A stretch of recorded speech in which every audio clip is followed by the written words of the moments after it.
Welcome back to my channel guys. This is 10% Mamita and this is a day 1 in Bank. അപ്പോൾ first day തന്നെ ഞങ്ങളിപ്പോൾ എത്തിയത് Bannerghatta national park. Bangalore സിറ്റിയിൽ നിന്ന് അത്യാവശ്യം ട്രാവൽ ചെയ്യാണ്ട് കേട്ടോ ബന്നാർഘട്ട നാഷണൽ പാർക്കിലേക്ക് കറക്റ്റ് 1 hour ജേർണി ആയിരുന്നു. ഒരു 1 day പ്ലാൻ ആയിട്ട് പോകുന്നതാട്ടോ നല്ലത്. ബിക്കോസ് അവിടെ 3 കാറ്റഗറീസ് ആയിട്ടുള്ളത്. ഫസ്റ്റ് ജംഗിൾ സഫാരി, അത് കഴിഞ്ഞ് ബട്ടർഫ്ലൈ പാർക്ക്, പിന്നെ സൂ. ഫസ്റ്റ് കയറി വന്ന ഉടനെ കാണുന്നൊരു വ്യൂ ആട്ടോ ഇത്. അവിടെ വാച്ച്മാൻ നമുക്ക് ടിക്കറ്റ് കാണിച്ചാൽ ഏത് വഴിക്കാണ് പോകേണ്ടതെന്നുള്ളത് കാണിച്ചു തരും. ഇതാണ് ഒരു മെയിൻ എൻട്രൻസിൻ്റെ ഒരു വ്യൂ വരുന്നത്. ഈ ജംഗിൾ സഫാരിക്കും പല കാറ്റഗറീസ് ഉണ്ട് കേട്ടോ. AC bus, non AC bus, jeep, അങ്ങനെ പല ഐറ്റംസ് ഉണ്ട്. പല റേറ്റും അതിനനുസരിച്ച് വ്യത്യാസമുണ്ട്.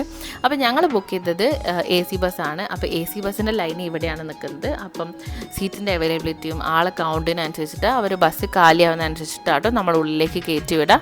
ടിക്കറ്റ് നോക്കിയിട്ട് നമ്മൾ ഉള്ളിലേക്ക് വിടും അവർ.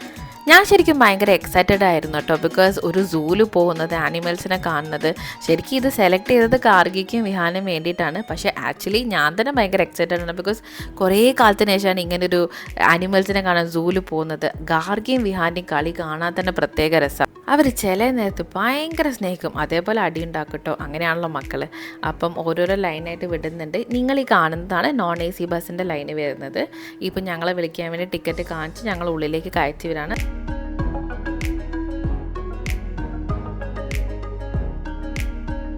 ഞാൻ ഡ്രൈവറുടെ തൊട്ടടുത്തുള്ള സീറ്റിലാട്ടോ ഇരുന്നത് വീഡിയോസ് എടുക്കാൻ വേണ്ടിയിട്ട്. അപ്പോൾ ഞങ്ങൾ എടുക്കുകയാണ്. ഇതാട്ടോ ഞങ്ങൾ ഡ്രൈവർ. ലെറ്റ്സ് സീ എന്തൊക്കെയാണ് നമുക്കുള്ളിൽ കാണാനുള്ളതെന്നുള്ളത്. ഇതാണ് ജംഗിൾ സഫാരീൻ്റെ ഒരു എൻട്രൻസ് പറയുന്നത്. അങ്ങോട്ട് പോകുന്ന വഴി ശരിക്കും ഭയങ്കര ബ്യൂട്ടിഫുൾ ആട്ടോ. ശരിക്കും കാടും മലയൊക്കെ കയറി ഇറങ്ങി വരുന്നതും അതിൻ്റെ ഉള്ളിൽ കൂടെ ഒരു റോഡ് വരുന്നതും അതിൻ്റെ ഉള്ളിൽ കൂടെ ഈ ഡ്രൈവേഴ്സ് ഓട്ടുന്ന അവരൊരു ഡ്രൈവിംഗ് സ്കില്ലില്ലേ, അതും ഭയങ്കര അടിപൊളിയാട്ടോ. അപ്പോൾ ഫസ്റ്റ് തന്നെ ഞങ്ങൾ പോയത് ആനനെ കാണാൻ വേണ്ടിയിട്ടാണ്. അപ്പോൾ കുറച്ച് ആനകൾ ഇവിടെ അവൈലബിൾ ആയിരുന്നു ആ സമയത്ത്. ഡ്രൈവർ എങ്ങനെയാണെന്ന് ചോദിച്ചാൽ ഓരോരോ ആനിമലിൻ്റെ അടുത്തെത്തിക്കഴിഞ്ഞാൽ അവർ നിർത്തിത്തരും നമുക്ക് വേണ്ട പോലെ ഫോട്ടോസ് എടുക്കാനും അടുത്തുനിന്ന് കാണാൻ വേണ്ടിയിട്ടും. ഈ ഒരു ടൈപ്പ് മാന് ഇവിടെ കുറേ ഉണ്ട്. ഇത് പല സ്ഥലങ്ങളിലായിട്ട് അവൈലബിൾ ആട്ടോ. നിങ്ങൾക്ക് എത്ര കാണാൻ പറ്റുന്ന അറിയില്ല. കൊമ്പിങ്ങനെ ഇളകുന്ന കണ്ടാൽ മനസ്സിലാവും. നിങ്ങൾക്ക് തന്നെ കണ്ടാൽ മനസ്സിലാവും എത്ര അടിപൊളി വഴിയാണ് ആ ഓരോ സ്ഥലത്തേക്ക് പോകുമ്പോൾ ഉള്ളതെന്നുള്ളത്. ഫുൾ മലയും കാടും അങ്ങനെ ഫുൾ ഗ്രീനറി ഒക്കെ ആയിട്ട് നല്ല സീനറി ഒക്കെ ആയിട്ടാട്ടോ ഞങ്ങൾ പോയത്.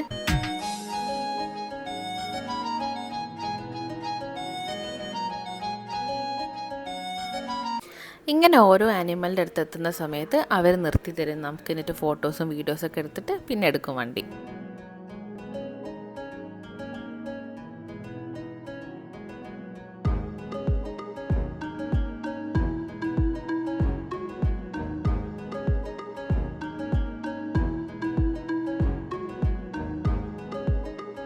ഈ ആനക്കൂട്ടങ്ങൾ കണ്ടിട്ട് നിങ്ങൾക്ക് എന്തേ തോന്നുക? ശരിക്കും ഒരു ഫോട്ടോ ഫ്രെയിമിന് റെഡിയായി നിൽക്കുന്ന പോലെയല്ലേ കംപ്ലീറ്റ് ഫാമിലി ആയിട്ട്. ഇതിൻ്റെ കറക്റ്റ് ഓപ്പോസിറ്റിൽ തന്നെ വേറൊരു ആന ട്രക്കിന്ന് സാധനങ്ങളൊക്കെ ഇറക്കുന്നുണ്ടായിരുന്നു കേട്ടോ. ഈ ഒരു വ്യൂ നിങ്ങൾ ശ്രദ്ധിച്ചാൽ എന്തൊരു ഭംഗിയല്ലേ, പാലും ഗ്രീനറിയൊക്കെ ആയിട്ട് സെറ്റ് ഒരു വാൾപേപ്പർ തന്നെ. ഓരോ ആനിമൽസിൻ്റെ ഓരോരോ കുന്നിൽ വെച്ച പോലെ തന്നെയാണ് കേട്ടോ. ഇങ്ങനെ 2 ഗേറ്റ് ഉണ്ടാകും. അപ്പോൾ ഒരു വണ്ടിയിൽ കയറുന്ന സമയത്ത് പിന്നെ അങ്ങനെ ഗേറ്റ് തുറന്ന് ഉള്ളിൽ കയറ്റി വിടുക കേട്ടോ ചെയ്യുക. അപ്പം അതാണ് നോൺ AC ബസ്. അതിലിങ്ങനെ ഗിൽസ് ഉണ്ടാവും കേട്ടോ. അപ്പം നമ്മൾ ഓരോ ആനിമൽസിൻ്റെ അടുത്തേക്ക് ഇങ്ങനെ അവർ കൊണ്ടുപോവാണ്. ഇപ്പം നമ്മൾ പോയ സമയത്ത് എന്താണെന്നറിയില്ല, എല്ലാ ആനിമൽസും ഭയങ്കര ചിൽ മൂഡിലായിരുന്നു.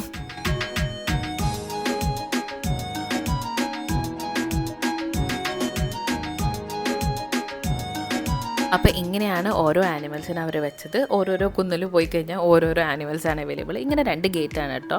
അപ്പം ഇവിടെ ഇപ്പോൾ വേറെ എന്താണെന്നുള്ളത് നമുക്ക് അതിൻ്റെ ഉള്ളിൽ എത്തിയാലേ അറിയാൻ പറ്റുള്ളൂ. അപ്പോൾ കംപ്ലീറ്റ് കുറച്ച് ആനിമൽസ് അങ്ങനത്തെ കൂട്ടിൻ്റെ ഉള്ളിലുണ്ട്, അല്ലാതെ പുറത്തും കുറച്ച് നടക്കുന്നത്. അങ്ങനെയാണ് സംഭവം. ഈ ഒരു ബസ് മുന്നിലുള്ളതിനെ കൊണ്ട് അത് നിർത്തിക്കഴിഞ്ഞാൽ നമുക്ക് ശരിക്കും മനസ്സിലാവും, ഓ അവിടെ എന്തോ ഉണ്ട്, അതിനെക്കൊണ്ടാണ് അവർ നിർത്തുന്നത് എന്നുള്ളത്. ഇപ്പം നിങ്ങൾക്ക് മനസ്സിലാവുന്നില്ല എന്തുകൊണ്ടാണ് അവർ നിർത്തിയതെന്നുള്ളത്. എത്ര സൂം ചെയ്തിട്ട് കാണാൻ പറ്റുമെന്ന് എനിക്കറിയില്ല കേട്ടോ.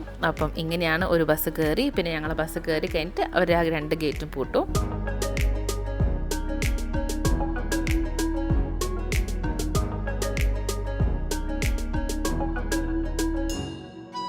ഓൾ ഇൻ ഓൾ എല്ലാവർക്കും ജംഗിൾ സഫാരി ഭയങ്കര ഇഷ്ടമായിട്ടോ. അതും ഞങ്ങളത് AC ബസ് ആയതിനെക്കൊണ്ട് ഗ്ലാസും ഗ്രിൽസ് ഇല്ലാത്തതിനെ കൊണ്ട് ഭയങ്കര ക്ലിയർ ആയിട്ടും കാണാൻ പറ്റി. ഇത്ര അടുത്തുനിന്ന് നമുക്ക് ആനിമൽസിനെ കാണാൻ പറ്റുക, അതും വൈൽഡ് ആനിമൽസിനെ കാണാൻ പറ്റുക, അതൊരു പ്രത്യേക രസം തന്നെയാണല്ലോ. മക്കളുടെ കാര്യം പറയും വേണ്ട, അവർ തമ്മിൽ വിളിച്ചിട്ട് കാണിച്ച് കൊടുക്കിയിരുന്നു ഓരോ ആനിമൽസിനെ കാണുമ്പോൾ. നിങ്ങൾക്ക് മനസ്സിലാവും ഇപ്പോൾ കണ്ടു കഴിഞ്ഞാൽ എന്തുകൊണ്ടാണ് ഞാൻ പറഞ്ഞത് ആ ഒരു വഴി നല്ല ബ്യൂട്ടിഫുൾ ആണെന്നുള്ളത്. ഇങ്ങനെ വണ്ടി കൊണ്ട് നിർത്തുന്ന സമയത്ത് ഫസ്റ്റ് ഒരു ഗേറ്റ് തുറക്കും, അത് കഴിഞ്ഞ് സെക്കൻഡ് ഗേറ്റ് തുറക്കും, അതിനുശേഷം നമ്മൾ ഉള്ളിലേക്ക് കടത്തി വിടട്ടോ വണ്ടി. ഇറങ്ങുമ്പോഴും ഇങ്ങനെ തന്നെയാണ്, കയറുന്ന വഴി വേറെ ഇറങ്ങുന്ന വഴി വേറെ അങ്ങനെയാട്ടോ വരുന്നത്. ഞാൻ പറഞ്ഞില്ലേ ഞങ്ങൾ പോയ സമയത്ത് എല്ലാ ആനിമൽസും ഭയങ്കര ഒരു ചില്ലിങ് മൂഡിലായിരുന്നു. അവരിങ്ങനെ ഫുഡൊക്കെ അടിച്ചിട്ട് ഭയങ്കര ചില്ലടിച്ചിരിക്കുന്ന ഒരു അവസ്ഥയല്ലേ, അങ്ങനത്തെ ഒരു അവസ്ഥയിലായിരുന്നു എല്ലാവരും. ഒരുവിധം ഞാൻ യൂട്യൂബിലൊക്കെ കണ്ടിട്ടുണ്ടോ ഫുൾ എല്ലാ ആനിമൽസും അങ്ങോട്ടും ഇങ്ങോട്ടും നടക്കുന്നതും വണ്ടീൻ്റെ അടുത്തേക്ക്, ഇതടുത്ത് തന്നെയാണ് ഞാൻ പറയുന്നത്, നമുക്ക് നടക്കുന്നതും അല്ലാതെ കുറേ ഇവരെ ആക്ഷൻസും കാണാൻ പറ്റും. പക്ഷേ എനിക്ക് തോന്നുന്നു ഞങ്ങൾ പോയ സമയത്ത് ഇവർ ഫുഡൊക്കെ അടിച്ചിട്ട് ചില്ലടിച്ചിരിക്കുന്ന സമയത്താണ് തോന്നുന്നു നമ്മൾ പോയത്. അങ്ങനെ ഞങ്ങൾ മലയൊക്കെ ഇറങ്ങി ജംഗിൾ സഫാരിയൊക്കെ കഴിഞ്ഞിട്ട് ഇറങ്ങാം കേട്ടോ. അപ്പം ഇങ്ങനത്തെ കുറേ വെഹിക്കിൾസാണ് അവിടെ ജംഗിൾ സഫാരിക്ക് അവൈലബിൾ ആയിട്ടുള്ളത്. അപ്പം ഈ വരുന്നതാണ് ശരിക്കും ജംഗിൾ സഫാരീൻ്റെ നോൺ AC ബസ്. അതുകൂടാതെ വേറെ കുറേ കാറ്റഗറീസ് ഉണ്ട്, ഈ ജീപ്പിൻ്റെതും അങ്ങനെ പല റേറ്റ്സും വരും, അങ്ങനെ പല കാറ്റഗറീസും ഉണ്ട്. അപ്പം നിങ്ങൾക്ക് എന്താ വേണ്ടത് വെച്ചാൽ അതിനനുസരിച്ചിട്ട് ചൂസ് ചെയ്താൽ മതി. പക്ഷേ എല്ലാത്തിലും ഗ്രിൽസ് ഉണ്ട് കേട്ടോ. പക്ഷെ ഞങ്ങൾ പോലെ വണ്ടിയിലില്ല, ഇതാണ് AC ബസ്. അപ്പം ശരിക്കും AC ബസ് എടുത്തിട്ടുണ്ടെങ്കിൽ കുറച്ചും കൂടി വ്യക്തമായിട്ട് കാണാൻ പറ്റും. ജംഗിൾ സഫാരി കഴിഞ്ഞ് ഇറങ്ങിക്കഴിഞ്ഞാൽ കാണുന്നൊരു ബോർഡാട്ടോ ഇവിടെ. പുറത്തിങ്ങനെ റേറ്റ്സും വീക്കെൻഡ്സിലും അല്ലാതെ ഗവൺമെൻറ് ഹോളിഡേയ്സിലും അങ്ങനെ പിന്നെ ജംഗിൾ സഫാരീൻ്റെ പല ടൈപ്സ് അവൈലബിളാണ് പറഞ്ഞില്ലേ, അതിൻ്റെ പല റേറ്റ്സും എല്ലാം അവിടെ എഴുതി വെച്ചിട്ടുണ്ട്. പിന്നെ ഓൺലൈൻ ബുക്കിങ്ങിൻ്റെ ഡീറ്റെയിൽസും കൊടുത്തിട്ടുണ്ട്. പുറത്ത് തന്നെ കുറച്ച് ഷോപ്സും ഒക്കെ അവൈലബിൾ ആട്ടോ. ബിക്കോസ് പ്ലാസ്റ്റിക് ഒന്നും ഉള്ളിൽ കൊണ്ടുപോകാൻ പറ്റില്ലല്ലോ, ഇതൊക്കെ പുറത്തുനിന്ന് പ്ലാസ്റ്റിക് ഒഴിവാക്കിയിട്ട് അവർ ടിക്കറ്റ് എടുത്ത് നമ്മൾ ഉള്ളിൽ കയറ്റുമ്പോൾ പറ്റുള്ളൂ. അവിടെയുള്ള ക്യാൻറ്റീൻ തന്നെ ഞങ്ങൾ ഫുഡ് കഴിച്ചത്. അപ്പോൾ ഞങ്ങളെല്ലാവരും ഫ്രൈഡ് റൈസാണ്, gobi fried rice, paneer fried rice, egg fried rice എല്ലാം നല്ല ടേസ്റ്റ് ഉണ്ടായിരുന്നു. അതും പൈസയും എനിക്ക് തോന്നി ഏകദേശം വർത്താണെന്നുള്ളത്. ഫുഡൊക്കെ കഴിച്ചു, ഒരു ഐസ്ക്രീമൊക്കെ കഴിച്ചതിന് ശേഷം ഞങ്ങൾ പിന്നെ നെക്സ്റ്റ് പോകുന്നത് ബട്ടർഫ്ലൈ പാർക്കിലേക്കാണ്. ഇതുകൊണ്ട് തന്നെയാണ് ഞാൻ പറഞ്ഞത് നമ്മൾ രാവിലെ വന്നു കഴിഞ്ഞാൽ നമുക്ക് സൗകര്യം പോലെ എല്ലായിടത്തും കുറച്ച് ഫാമിലിനോട് സ്പെൻഡ് ചെയ്യാൻ പറ്റിയ നല്ലൊരു സ്ഥലമാണ്. അപ്പം ടൈം എടുത്തിട്ട് എല്ലാം കണ്ടിട്ട് മെല്ലനെ പോകാൻ പറ്റും. ബട്ടർഫ്ലൈ പാർക്കാന്ന് പുറത്ത് എഴുതി വെക്കേണ്ട ആവശ്യമൊന്നുമില്ല കേട്ടോ. കാരണം വെച്ചാൽ പുറത്ത് ഫുള്ള് ബട്ടർഫ്ലൈസ് ഉണ്ട്, പല ടൈപ്പ്. നിങ്ങൾക്ക് തന്നെ കണ്ടാൽ മനസ്സിലാവും. ഉള്ളിൽ കയറുന്നതിൻ്റെ മുന്നേ തന്നെ പുറത്ത് അത്രയും ബട്ടർഫ്ലൈസ് അവൈലബിൾ ആട്ടോ. നല്ല ഭംഗിയുണ്ടായിരുന്നു കാണാൻ വേണ്ടിയിട്ട്. അത്രക്കും പൂമ്പാറ്റകളും അങ്ങനെ ആ ഒരു മൊത്തത്തിലുള്ള ആ ഒരു പാർക്കിൻ്റെ വൈബ് തന്നെ നല്ല രസമുണ്ടായിരുന്നു കാണാൻ വേണ്ടിയിട്ട്. വീട്ടിൽ കുറേ ഹോസ്പിറ്റൽ കഥകളും അങ്ങനെ കുറേ സംഭവങ്ങൾ കഴിഞ്ഞിട്ട് കുറേ കാലത്തിന് ശേഷം ഞങ്ങളിങ്ങനെ ഒരു ട്രിപ്പ് വരുന്നു കേട്ടോ. അപ്പോൾ അതിൻ്റേതൊരു സന്തോഷം എല്ലാവർക്കും ഉണ്ട്. അതുകൂടാതെ ഇവരെ മൂന്നാളും ഞങ്ങൾ കാണുന്നത് കുറേ കാലങ്ങൾക്ക് ശേഷം കേട്ടോ. അപ്പോൾ അതിൻ്റെ ഒരു ഡബിൾ സന്തോഷം എന്ന് പറയില്ലേ. അതുകൂടാതെ മക്കൾക്കും അവർ തമ്മിൽ കണ്ടതിൻ്റെ സന്തോഷം കാണാനുണ്ടായിരുന്നു. പോകുന്ന വഴിയിലൊരു പാർക്കുണ്ട് കേട്ടോ, അങ്ങോട്ട് പോകണമെന്ന് വിഹാൻ ഗാർഗിക്ക് കാണിച്ചു കൊടുക്കുകയാണ്. എങ്ങനെയൊക്കെ കൺവിൻസ് ചെയ്ത് ഇതിൻ്റെ ഉള്ളിൽ കയറിയിട്ട് പോകാമെന്ന് പറഞ്ഞതാണ്. അപ്പോൾ ബട്ടർഫ്ലൈ പാർക്കിൻ്റെ ഉള്ളിൽ ഒരു ഷെല്ല് പോലെ ആക്കി വെച്ചിട്ട് അതിനുള്ളിൽ കുറേ ബട്ടർഫ്ലൈസ് ഉണ്ട്. ഇതിൻ്റെ ഉള്ളിൽ എന്തൊക്കെ കാഴ്ചകൾ എന്നുള്ളത് നമുക്ക് നോക്കാം. അപ്പം ഓൾ ഇൻ ഓൾ ഇങ്ങനെയാണ് വ്യൂ വരുന്നത്. അവർ ഉള്ളിലെല്ലാം അറേഞ്ച് ചെയ്തത് ശരിക്കും നല്ല ഭയങ്കര അടിപൊളിയായിട്ടാട്ടോ. ഒരു പോണ്ട്, അതിൻ്റെ മേലെ 2 ബ്രിഡ്ജ് വരുന്നത്, പിന്നെ ഒരു കുട്ടി വാട്ടർഫോൾസ് പോലെ, ആ വാട്ടർഫോൾസിൽ നിന്ന് വെള്ളം ഇറങ്ങി വരുന്ന പോലെ കുറേ മീനും ചെടികളും പൂക്കളൊക്കെ ആയിട്ട് നല്ല രീതിയിലാണ് അവർ അറേഞ്ച് ചെയ്തത്. അതിൻ്റെ ആ ഒരു ഷെല്ലിൻ്റെ ഉള്ളിൽ കൂടെ നമ്മൾ കയറി ഇറങ്ങുന്ന ഒരു പാത്ത് വേ ഒക്കെ നല്ല അടിപൊളിയാണ്. അവിടുത്തെ ബട്ടർഫ്ലൈസ് ഒക്കെ ശരിക്കും അനങ്ങാതെ നിന്നിരുന്നു നമുക്ക് ഫോട്ടോ എടുക്കാനും വീഡിയോ എടുക്കാനും. അതുകൂടാതെ നമ്മളെ മേലും വന്നിരിക്കും നമ്മൾ അനങ്ങാതെ ഇരുന്നാൻ വേണ്ടിയിട്ട്. അപ്പം കുറേ ബ്ലാക്ക് ആൻഡ് വൈറ്റ് ബട്ടർഫ്ലൈസും കുറേ കളർഫുൾ ബട്ടർഫ്ലൈസും പല ടൈപ്പ് ഓഫ് ബട്ടർഫ്ലൈസ് ഉണ്ടായിരുന്നു. എനിക്ക് തോന്നുന്നു ബ്ലാക്ക് ആയിരുന്നു കൂടുതൽ. ആ മൂപ്പര് ശരിക്കും അനങ്ങാതെ നിൽക്കുന്നത് ബട്ടർഫ്ലൈസ് കയ്യിൽ വന്ന് നിൽക്കാനാട്ടോ. അങ്ങനെ കുറേ പേര് ഫോട്ടോസ് എടുക്കുന്നുണ്ടായിരുന്നു. ഗാർഗീൻ്റെ മുടിയിലും ശരിക്കും ബട്ടർഫ്ലൈ വന്ന് നിന്നിട്ടുണ്ട്. അപ്പം നിങ്ങളത് കണ്ടിട്ടില്ലെങ്കിൽ ഞങ്ങളെ ഷോർട്സ് ഇത് നോക്കിയാൽ മതി. അതിൻ്റെ അത് കറക്റ്റ് കാണുന്നുണ്ട്, ഒരു ക്ലിപ്പ് വെച്ച പോലെ തന്നെ അനങ്ങാതെ അവളെ മുടിയിൽ വന്ന് നിൽക്കുന്നുണ്ട്.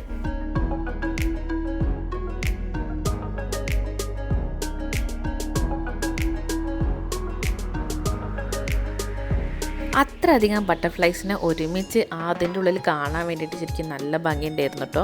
ഒരു വേറെ കുറച്ച് സെപ്പറേറ്റ് ഒറിജിനൽ പൂ പോലെ വെച്ചിട്ട് നമുക്ക് ബട്ടർഫ്ലൈസിനെ ക്ലോസപ്പിൽ കാണാൻ പറ്റുന്നത് പോലെ വെച്ചിട്ടുണ്ട്. ഇതാണ് ഞാൻ പറഞ്ഞത്, ശരിക്കും ബ്ലാക്ക് ബട്ടർഫ്ലൈസ് കുറേ ഉള്ള പോലെ തോന്നിയെന്ന് പറയില്ലേ.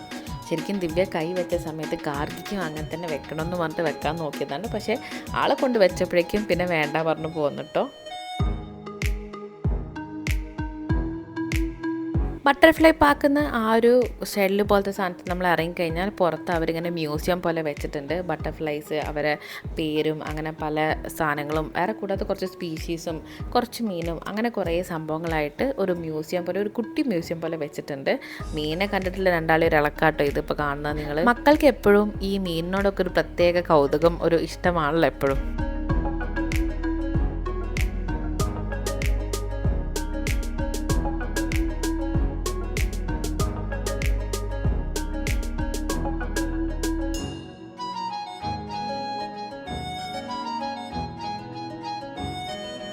എല്ലാവരും അത്യാവശ്യം ടയേർഡായിട്ടുണ്ടോ, കാരണം വെച്ചാൽ രാവിലെ വന്നതാണ്, ട്രാവൽ ചെയ്ത് വന്നതാണ്. അതട്ടോ സൈഡായത്.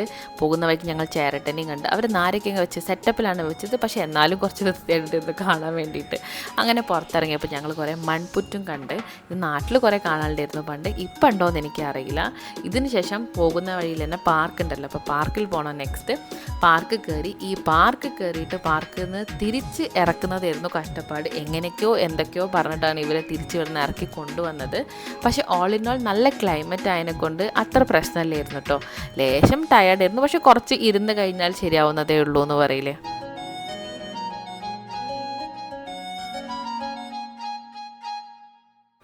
ലാസ്റ്റായിട്ട് ഞങ്ങൾ പോയത് സൂവിലാണ്. അപ്പോൾ സൂവിൽ ശരിക്കും ബഗ്ഗി റൈഡ് അവൈലബിൾ ആണ്, പക്ഷേ ഞങ്ങൾ നടന്നിട്ടാട്ടോ പോയത്. എല്ലാവരും കൂടി ഒരുമിച്ച് നടക്കുമ്പോൾ ഒരു രസമാണല്ലോ. പക്ഷേ ഒരു ആനിമലിൻ്റെ സ്ഥലത്ത് നിന്ന് പിന്നെ അടുത്ത സ്ഥലത്തേക്ക് പോകുമ്പം അത്യാവശ്യം നടക്കാനുണ്ട് സൂവിൽ. അപ്പോൾ നടക്കാൻ പറ്റാത്തവരാണെങ്കിൽ എന്തായാലും ബഗ്ഗി റൈഡ് എടുക്കുക. പിന്നെ കുറച്ച് ടൈം എടുത്തിട്ട് ഫാമിലീൻ്റെ കൂടെ അല്ലെങ്കിൽ ഫ്രണ്ട്സിൻ്റെ കൂടെ എൻജോയ് ചെയ്ത് നടക്കാനാണെങ്കിൽ പറ്റിയൊരു സ്ഥലം കേട്ടോ. ഇതാണ് ഓൾ ഇൻ ഓൾ സൂവിൻ്റെ റൂട്ട് മാപ്പ് വരുന്നത്. അങ്ങനെ ഞങ്ങൾ മെല്ലനെ ഉള്ളിലേക്ക് കയറി വന്ന് നടക്കാൻ തുടങ്ങിയിട്ടോ. അപ്പം ഓരോ ആനിമൽസിനും അവരിങ്ങനെ വെച്ചത് ശരിക്കും ഫോട്ടോഷൂട്ടിനൊക്കെ പറ്റിയ രീതിയിലാട്ടോ. നമ്മളിങ്ങനെ പുറത്തുനിന്ന് കാണുന്ന സമയത്ത് അവർ കുറച്ച് ഉള്ളിലേക്ക് ഇങ്ങനെ ഗ്രിൽസും അങ്ങനത്തെ സംഭവമൊക്കെ വെച്ചിട്ടാണ്. പക്ഷേ അവർ ആ ആനിമൽസ് അവിടെ നിൽക്കുന്ന സമയത്ത് അതിന് കുറച്ച് ഇവിടെ ഈ പോകുന്ന വഴിയിൽ ഓരോരോ സ്റ്റാൻഡ് പോലെ ഉണ്ട്. നമ്മളവിടെ നിന്നിട്ട് ഫോട്ടോ എടുത്താൽ കറക്റ്റ് ആനിമൽ നമ്മൾ ബാക്ക്ഗ്രൗണ്ടിൽ നിൽക്കുന്ന പോലത്തെ ഒരു വ്യൂ വരും. നിങ്ങൾ ശ്രദ്ധിച്ചാൽ എല്ലാ സ്ഥലത്തും അങ്ങനത്തെ ഒരു സ്റ്റാൻഡ് ഉണ്ട്. അപ്പം അത് കഴിഞ്ഞ് ഞങ്ങൾ ഓരോ ആനിമൽസിനെ കണ്ടിങ്ങനെ മുന്നിലേക്ക് നടന്നുകൊണ്ടിരിക്കുകയാണ്. ഈ ഗോൾഡൻ നാസ് എന്നൊക്കെ പറയില്ലേ, അപ്പോൾ ആ ഒരു ടൈമായുണ്ട് ഏകദേശം.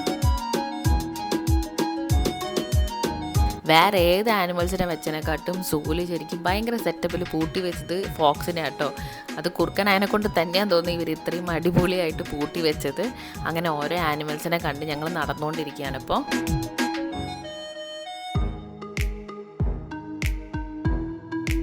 സൂവിൻ്റെ ഉള്ളിൽ തന്നെ വേറൊരു ലേക്ക് പോലെ ഒരു സംഭവം അവൈലബിൾ ആട്ടോ. അപ്പോൾ അവിടെ ബോട്ടിങ്ങും അങ്ങനെ കുറേ സംഭവങ്ങൾ ചെയ്യാൻ പറ്റും. പൂവൊക്കെ ആയിട്ട് നല്ല രസമുണ്ടായിരുന്നു കാണാൻ വേണ്ടിയിട്ട്. ഞങ്ങൾ ശരിക്കും ബോട്ടിങ് ചെയ്തിട്ടില്ല, കാരണം വെച്ചാൽ ഞങ്ങളെ മക്കൾ രണ്ടാളും ഏകദേശം ചീച്ചിലായി. അവർക്ക് വൈകുന്നേരം ആയപ്പോഴേക്കും സൈഡായിട്ടുണ്ട്. അപ്പോൾ പിന്നെ ഞങ്ങൾ കാര്യമായിട്ട് ഒന്നും എടുക്കാൻ പറ്റിയിട്ടില്ല. പിന്നെ അതുകൂടാതെ ഈ സൂവിൽ ശരിക്കും കുറേ ആനിമൽസ് അവൈലബിൾ ആട്ടോ. എനിക്ക് വേണ്ടത്ര വീഡിയോസ് ഒന്നും എടുക്കാൻ പറ്റിയിട്ടില്ല, മക്കൾ എളിഞ്ഞത് കൊണ്ടും പിന്നെ സൈഡായതും പിന്നെ ഫോണിനും ചാർജ് ഇല്ലായിരുന്നു. അപ്പം ഈ വീഡിയോസിൽ കാണുന്ന അല്ലാത്ത കുറേ ആനിമൽസ് അവൈലബിൾ ആണ്. ഫ്രണ്ട്സ് ആൻഡ് ഫാമിലീൻ്റെ കൂടെ ഒരു ഡേ സ്പെൻഡ് ചെയ്യാൻ പറ്റിയ അടിപൊളി സ്ഥലം കേട്ടോ ബന്നാർഘട്ട നാഷണൽ പാർക്ക്. അപ്പം എന്തായാലും നിങ്ങൾക്കും ഇങ്ങനത്തെ ആനിമൽസും അങ്ങനത്തെ കുറേ സംഭവങ്ങൾ ഇഷ്ടമാണെങ്കിൽ എന്തായാലും വരാൻ മറക്കണ്ട ഇവിടെ. അതുകൂടാതെ വീഡിയോ ഇഷ്ടമായിട്ടുണ്ടെങ്കിൽ സബ്സ്ക്രൈബ് ചെയ്യാനും മറക്കണ്ട. ബാക്കി ബാംഗ്ലൂർ വിശേഷങ്ങളായിട്ട് ഞാൻ അടുത്ത വ്ളോഗിൽ വരുന്നതാണ്. See you, and this is 10% Mavida signing off.